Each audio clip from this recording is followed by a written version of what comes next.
이번에 발생된 지진은 일본 그 동북부 해역에서 발생된 그 지진이기 때문에 우리나라의 지진 해일이나 지진이나 어떠한 영향도 없을 것으로 이렇게 저희들은 분석을 하고 있습니다. 지진이 일본 동쪽에서 발생할 경우 쓰나미가 대부분 일본 열도에 가로막혀 한반도까지 전달되지 못하기 때문입니다. 기상청은 그러나 지진 발생 직후 비상근무 체제에 돌입해 사태 추이를 주시하고 있습니다.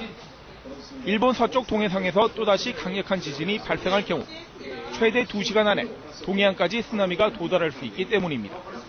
실제로 지난 1983년 일본 아키타현 서쪽 해상에서 발생한 지진으로 울릉도와 동해안 일대에 쓰나미가 밀려와 5명의 인명피해와 3억 7천여만 원의 재산피해가 났습니다. 특히 최근 들어 국내에서도 작은 지진이 자주 발생해 우려가 커지고 있습니다. 지난달 27일 제주도 해역에서 2년 만에 가장 큰 규모 3.7의 지진이 발생했고 오늘 아침 9시 57분에도 북한 쪽 강원도 해양에서 규모 2.5의 지진이 감지되는 등 올 들어 벌써 7건의 지진이 발생해 한반도가 지진의 안전지대는 아니라는 걸 분명히 보여주고 있습니다. SBS 이상예비입니다. 웬만한 지진에는 이력이 날 만큼 지진이 잦은 일본이지만 이번 지진은 말 그대로 최악, 지금까지의 예상을 훨씬 뛰어넘는 것이었습니다. 일본의 역대 지진 피해를 송인근 기자가 정리했습니다. 교량이고 건물이고 하나같이 주저앉아버린 고베 대지진. 지난 1995년 간사이 지방 효고현 일대를 강타한 규모 7.3의 강진은 6,400여 명의 목숨을 앗아갔습니다. 부상자도 4만 명을 넘었습니다. 고베를 비롯한 한신 지방이 일본의 조선 철강업 중심지여서 재산 피해는 현재까지도 전 세계 지진 가운데 최고를 기록하고 있습니다. 조선인 학살로 악명 높은 1923년 관동 대지진은 진도 7.9의 강진이 관동 지방을 강타하면서 발생했습니다. 5분 넘도록 여진이 이어지면서 도쿄 시내는 아수라장으로 변했고 10만 명 넘는 사람이 목숨을 잃었습니다. 크고 작은 지진은 21세기 들어서도 끊임없이 일어났습니다. 2008년 6월 동북부 지방에서 10명의 목숨을 앗아간 규모 7.2의 강진을 비롯해 고베 대지진 이후 발생한 규모 7.0 이상의 지진만 벌써 8번째입니다.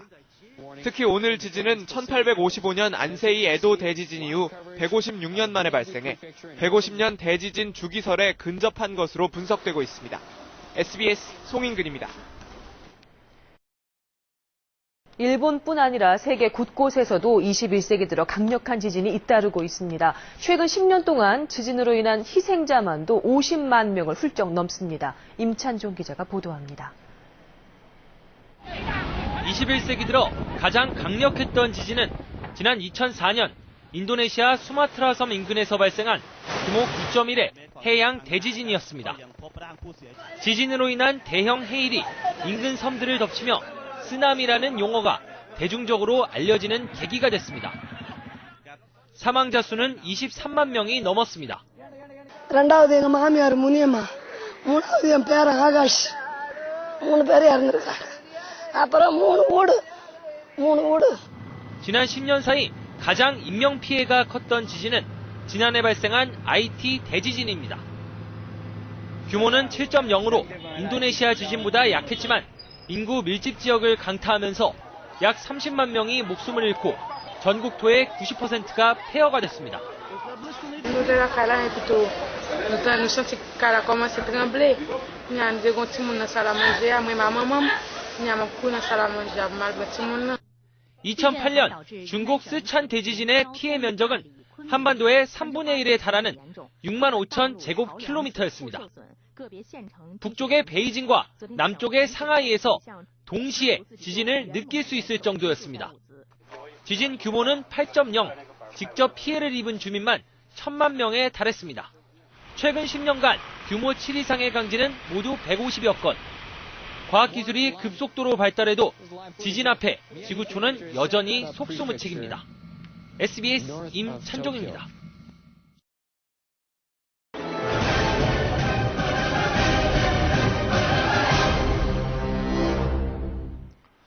네, 일본에 가족이나 친지가 있는 분들 걱정이 많으실 텐데요.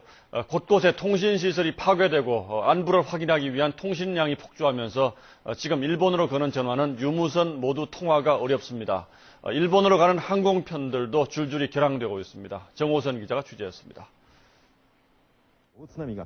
지진 발생 후 일본으로의 통신량이 폭주하면서 현재 일본으로 거는 휴대전화는 두절 상태고 유선 전화도 잘 걸리지 않고 있습니다. 휴대폰은 기지국이 있어야지 통화가 되는 건데 그 기지국이 아마 다 풀려나갔을 가능성이 커요. 통신 장애로 교민이나 유학생, 현지 진출한 국내 기업 직원들의 피해 상황조차 제대로 파악이 안 돼 가족들은 발만 동동 구르고 있습니다. 지진 발생 지역에 250여 개 현지 지사를 두고 있는 국내 기업들은 사태 파악에 분주합니다. 아직까지 우리 기업들의 직접적인 인적, 물적 피해는 보고되지 않았습니다. 책장이 무너지고 그리고 이제 안에 그 기기 같은 게 떨어지고요. 그리고 현지에서도 지금 통신 상황이 안 되는 상황이라서 현지 진출 국내 기업의 피해 상황이 파악이 안 되고 있습니다. 이런 가운데 일본산 수입 부품을 주요 재료로 쓰는 국내 기업은 일본 내 도로나 항공시설 파괴로 수입에 어려움을 겪고 당장 생산 차질이 예상됩니다. 쓰나미로 센다이 공항이 물에 잠기고 나리타 공항도 폐쇄되면서 김포와 김해, 인천공항에서는 이 지역으로 출발하는 항공편이 줄줄이 결항되고 있습니다. 여행업계도 초비상이 걸렸습니다. 주말을 앞두고 상당수 여행객들이 가족 단위로 일본을 방문 중이어서 여행사들은 이들의 안전을 확인하느라 비상근무를 하고 있습니다. SBS 정호선입니다. 일본 내 우리 대사관과 영사관은 비상근무 체제에 들어갔습니다. 하지만 가장 피해가 큰 센다이의 우리 총영사관은 무선 통신이 두절돼 교민 피해를 파악하는 데도 어려움을 겪고 있습니다. 권영인 기자가 보도합니다. 쓰나미 최대 피해 지역인 센다이 한국총영사관. 현재 무선 통신과 인터넷이 두절된 상태입니다. 간헐적으로 연결되고 있는 유선 통신에 의존해 교민 피해 상황을 확인하고 있습니다. 지금 현재 핸드폰으로는 통화가 불가능한 상태고 유선 전화도 됐다 안 됐다 하는 상황이지만 통화는 가끔씩 해서 할 수 있는 그런 상황입니다. 센다이 총영사관은 현지 한인의 비상연락망을 토대로 상황을 파악하고 있지만 인력이 3명에 불과한 데다 교민들 대부분도 집 밖으로 피난 나간 상태여서 교민 피해 정도를 파악하는 데 어려움을 겪고 있습니다. 200여 명의 직원이 근무하고 있는 도쿄 한국대사관도 비상근무에 돌입했습니다. 가족과 친지의 안부를 묻는 전화가 폭주해 도쿄 대사관 역시 사실상 통신이 두절된 상태입니다. 동경 쪽이 상당히 이번에 상당히 많이 흔들렸던 것 같습니다. 그렇죠. 약 한 2시간 반가량 통화가 전환되지 않았습니다. 또 이번 쓰나미가 타이완과 괌, 사이판과 하와이까지 이어질 것으로 예상되고 있는 만큼 이 지역 공간들도 교민들을 대상으로 한 사전 안내와 대책 마련에 들어갔습니다. SBS 권영인입니다. 대책회의를 열고 모든 정부 부처의 비상체제를 유지하도록 지시했습니다. 정부는 중앙 119 구조단을 일본에 급파해서 돕기로 했습니다. 정성엽 기자입니다.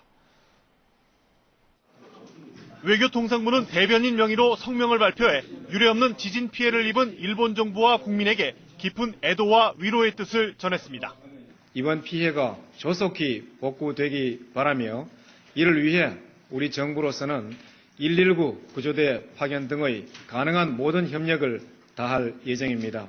일본 정부가 요청하면 언제든지 119 구조단을 급파하기로 하고 베테랑 구조대원 40명을 비상 대기시켰습니다. 오는 19일부터 이틀 동안 일본 교토에서 열릴 예정이던 한중일 외교장관 회의도 불투명해졌습니다.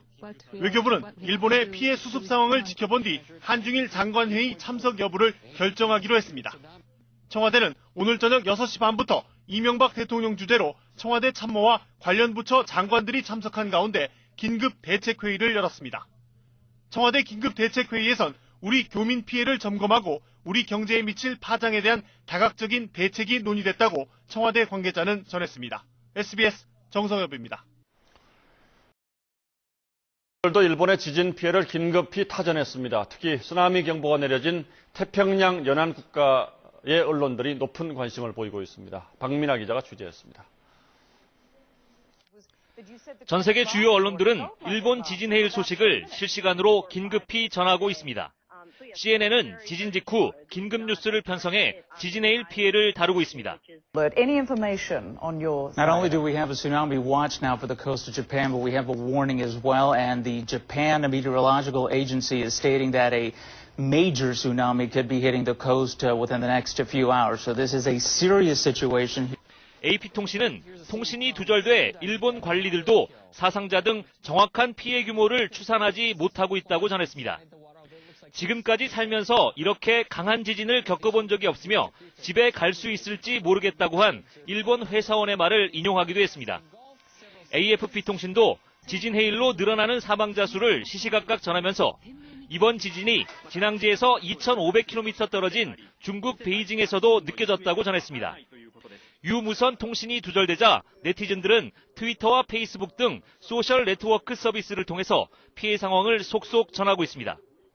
러시아와 중국, 뉴질랜드 등 태평양 연안 국가들의 언론은 쓰나미 경보 확대 상황을 전하면서 자국에도 피해가 있지 않을까 촉각을 곤두세웠습니다. 각국 언론들은 특히 제조업 대국 일본의 산업 피해 상황에 주목하면서 세계 경제에 미칠 영향을 분석하고 있습니다. SBS 박민아입니다.